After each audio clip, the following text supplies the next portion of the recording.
Assalamualaikum warahmatullahi wabarakatuh. Waalaikumsalam warahmatullahi wabarakatuh. Nahmadu wa nasta'inu Alhamdulillah dalam dia kita nak taklim wa taklum, belajar dan mengajar dengan kita baca dan panduan kitab Fadilah Amal. Kisah-kisah para sahabat, semangat menuntut ilmu dan mendalaminya. Kisah kedua, kisah Sayyidina Abu Bakar radhiyallahu anhu membakar lembaran hadis yang ia kumpulkan. Sayyidatina Aisyah radhiyallahu anha berkata, ayahku Sayyidina Abu Bakar radhiyallahu anhu memiliki lembaran berisi 500 hadis yang telah dikumpulkannya. Suatu malam kemudiannya begitu gelisah dan berbaring membalik-balikkan badannya. Dan hal itu aku pun ikut gelisah. Lalu aku bertanya, wahai ayahku, apa engkau sakit?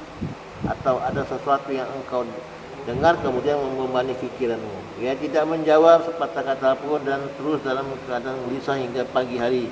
Keesokan harinya ia berkata, ambillah lembaran hadis yang dulu aku titipkan kepadamu. Aku pun mengambilnya dan memberikan kepadanya. Setelah menerima lembaran-lembaran hadis itu, ayah membakarnya. Aku bertanya, mengapa ayah membakarnya? Ia menjawab, jika aku meninggal sementara lembaran-lembaran hadis ini masih ada padaku, padahal di dalamnya ada beberapa riwayat yang aku dengar dari orang lain, tidak langsung dari baginda Nabi Muhammad SAW yang aku anggap bisa diterima keabsahannya, namun ternyata tidak demikian, maka aku takut hal itu akan ditanyakan kepadaku pada hari kiamat. Dari kitab Tazkiratul Hufaz. Tazkiratul Hufaz. Faidah, itulah kedalaman kecintaan Sayyidina Abu Bakar radhiyallahu terhadap ilmu. Ia mengumpulkan 500 hadis dalam lembaran catatannya, tetapi kemudian ia membakarnya. Hal itu menunjukkan kehati-hatiannya yang tinggi. Sifat kehatian terhadap hadis seperti itu juga dimiliki tokoh sahabat yang lain. Mereka sangat berhati-hati terhadap hadis baginda Nabi SAW. Sebab itu sebagian besar sahabat radhiyallahu hanya meriwayatkan sedikit hadis. Kita semestinya mengambil pelajaran dari kisah ini, terutama mereka yang sering duduk di mimbar lalu tanpa takut menyampaikan hadis-hadis baginda Nabi SAW. Padahal Sayyidina Abu Bakar radhiyallahu selalu bersama baginda Nabi SAW, baik ketika di rumah maupun dalam keadaan perjalanan. Dialah yang menemani baginda Rasulullah ketika hijrah. Para sahabat radhiyallahu berkata, Abu Bakar adalah orang yang tertinggi ilmunya di antara kami.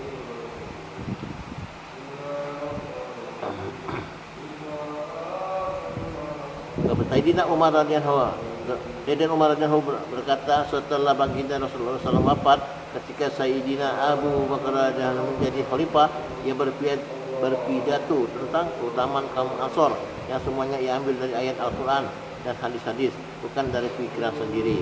Kita dapat membayangkan betapa banyak ayat Al-Quran dan hadis yang diingatkan oleh Sayyidina Abu Bakar radhiyallahu.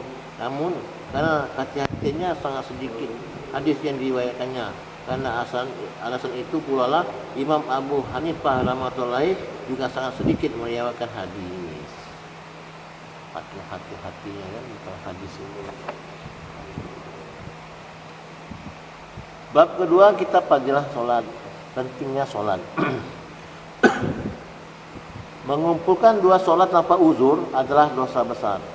Hadis kelima, yang artinya dari Sayyidina Ibnu Abdullah radhiyallahu yang mengatakan bahwa baginda Rasulullah SAW sabda, barang siapa mengumpulkan dua solat tanpa uzur dalam satu waktu, sungguh ia telah memasuki salah satu pintu dari pintu-pintu dosa besar.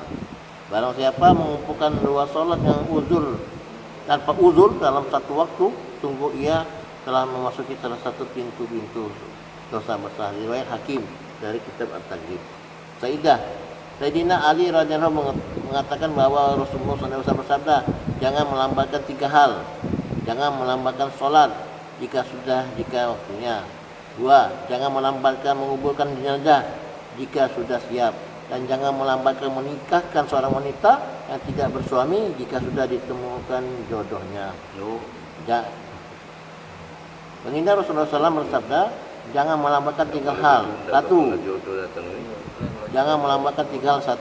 Jangan melambatkan sholat jika sudah tiba waktunya. 2. Jangan melambatkan menguburkan jenazah jika sudah siap. Jauh datang. Dan 3, jangan melambatkan menikahkan seorang wanita yang tidak bersuami jika sudah ditemukan jodohnya. Jadi 3 ini jangan lama-lama. Yang itu apa namanya? Jodoh. Melamatkan jodohnya tuh. Kalau ada yang galak, tahu-tahu Jangan terlalu nak banyak milih kan. Ya, tolaknya orang tuanya biasanya ini kan, orang tua kan. Oh, Ya, tidak boleh itu. Masya Allah. aku tuh untuk keluarga aku itu. Dari jauh lah datang. Mobil, rombongan ditolaknya. Astagfirullah. Tidak lah, galak sudah. Dia betul itu nurut baik. Lah memang pacaran. Landang juga mah itu ngajak. Sino dari Lampung ke Palembang. Tolak baknya sampai sekarang. Tidak kawin lagi. Tidak kecewa. Banyak orang yang mengaku sebagai orang yang taat beragama dan berdisiplin menjaga sholat. Namun, terkadang mereka mengkodok sholat mereka di rumah masing-masing dengan alasan perjalanan, sibuk berdagang atau bekerja. Jika mereka melakukan hal itu tanpa uzur, berarti mereka telah terjemus ke dalam dosa besar. Karena mereka melakukan sholat tidak pada waktunya. Memang dosanya tidak seperti dosa meninggalkan sholat sama sekali. Namun, sholat tidak pada waktunya juga termasuk dosa besar. Jadi jamak tapi tak uzur maksudnya itu. Uzur, iya. Memang bukan keluar daripada ini. Cepat baik. Iya. Jadi asal lewat padahal tak Jadi ada asal masalah. sholat zuhur asar di waktu asar baik gabungnya. Tidak di rumah baik. Tak boleh itu. Kecuali kalau lebih dari 80 kilo kan. Boleh nah. Itu perjalanan jatuhnya. Itu walaupun kita banyak masih kita temui, itu tidak. Kalau kita sholat, zuhur sholat, asar sholat itu tidak ngamal ke ayat. Nah, itu ayat Al-Quran itu ada jelas itu. Ya, rukso namanya. Keringanan. Tapi perjalanan 80 km ke Lampung kan ada rea-rea, ada pelunggu kalau dia kena di jamak kan. Tidak. Kalau dia di pesawat, masuk itu jamak. Bukan jadi kita jarak jauh. Ya. Jarak jauh tapi masa kalau posisi lebih 80, jauh satu itu jarak jauh. 80 ada rukso namanya. Jadi sahabat tuh ngamalkan ayatnya itu. Karena naik mobil lah, pacak baik dia tidak usah di rest area. Stop aja di stop zuhur, asal tapi tak ngamal ke ayat. Nah, jadi sahabat itu kalau dulu ini masa aku dulu kan jalannya pasir, tak katik musola wajar dia, tak makin di jamak. Kalau gitu berjalan kita harus area doh, itu harus ada kira. Jadi agama ini bukan memakai akal macam itu. Jadi ini nih ayat. Makanya ini ulama nyampe ya. Ulama. Ya. Jadi kalau ulama itu insya Allah ya benar dari Rasulullah. Jadi kalau misalnya sudah waktu lebih 80 terukso. Nah itulah kelebihannya. Jadi takut kalau terjadi apa-apa sudah di sholat maksudnya. Karena perjalanan. Ya pokoknya tahu kecelakaan. Dan kita sudah sholat asar kan. Itu sebenarnya maknanya. Jadi kalau di sholat zuhur sama asar itu laku di waktu zuhur itu jamak takdim namanya. Iya, jamak takdim. Di awal. Cuma kalau pas kita zuhur dengan asar jamak akhir. Tapi pas kita zuhur kita ngomong berazam dalam hati. Aku sholat zuhur ku jamak dengan asar. Cuma dua kali melakukan ini kan? Zuhur sudah tuh baru jamak. Iya. Lah kalau zuhur sama asar namanya. Tapi ada namanya qasar. Nah, ini bab ini harus kita beda-beda gitu. Jadi kalau kita sholat jamak, ini kita qasar, kita potong. Duo. Zuhurnya duo, asarnya 2 rakaat. Nah, ya. Jadi kalau umpamanya kita stop di waktu zuhur, stop milu imaman dengan wong. Ya. Milu imaman gitu. Apa tetap milu? Jangan kita dulu, imamnya kita tunggu jangan, tetap empan. Assalamualaikum, udah usah dikir, langsung mundur gitu. Langsung sholat. Udah sampai habis sudah Ya habis Pak, jangan Jangan dikir. mekut. Tidak usah, jangan dikir lagi. Itu kan sholat lagi, kan menggabung gitu nih Pak. Wah, sudah melu aku tuh ya, namanya kurang ilmu. Tidak usah berdoa aja ku. Kaget setelah sudah selesai dua ini baru kau doa. Tidak lagi salam nih. Jangan apa?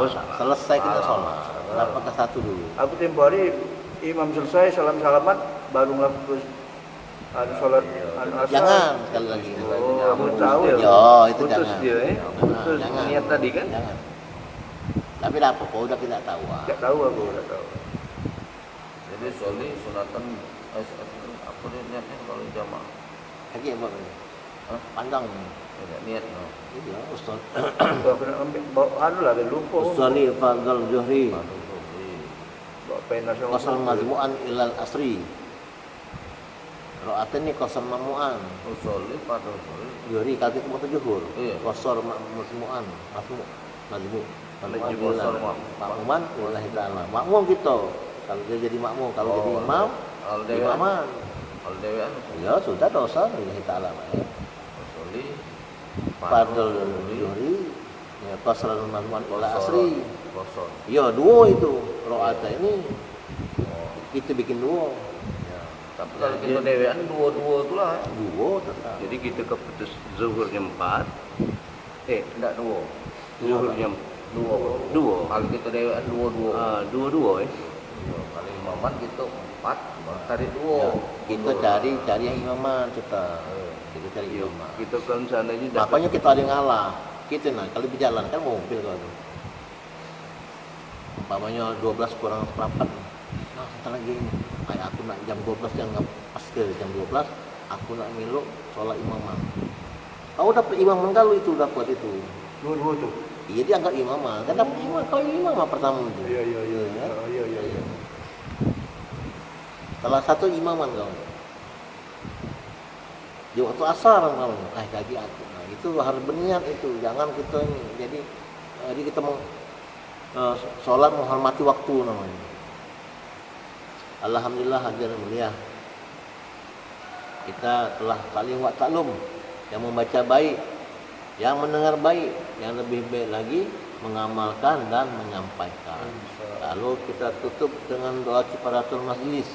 Subhanallah wa bihamdihi, subhanallah wa bihamdika, asyhadu an la ilaha illa anta, astaghfiruka wa atubu ilaik. Assalamualaikum warahmatullahi wabarakatuh. Waalaikumsalam warahmatullahi wabarakatuh.